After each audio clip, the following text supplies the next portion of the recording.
একদিন এই চেয়ারে সাইদি থাকবে না, হারিয়ে যাবে একদিন, এটাই স্বাভাবিক।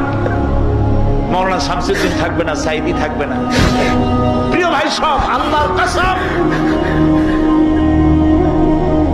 এই দোয়া কবুলের ভিতরে সাইদির কোন কেরামতি নাই, কোন কারিশমা নাই, আল্লাহর কসম। এখানে যে দোয়া যদি কবুল হয় তার একমাত্র কারণ কালামুল্লাহ, আল্লাহর কোরআন। আমি অযোগ্য, আমি অপদার্থ, আমি আল্লাহর এক গোলাম। সমস্ত মুজিজা এই কোরআনে। তাই লোকেরা বিশ্বাস করে এখানে দোয়া করলে আল্লাহ অনেক কথা শোনে, না শুনলেও তার কিছু আসে যায় না। ফাআলুল লিমা ইউরিদ, যা খুশি তাই তিনি করেন। বান্দা শুধু চাইতেই পারে, অভিমান করতে পারে না।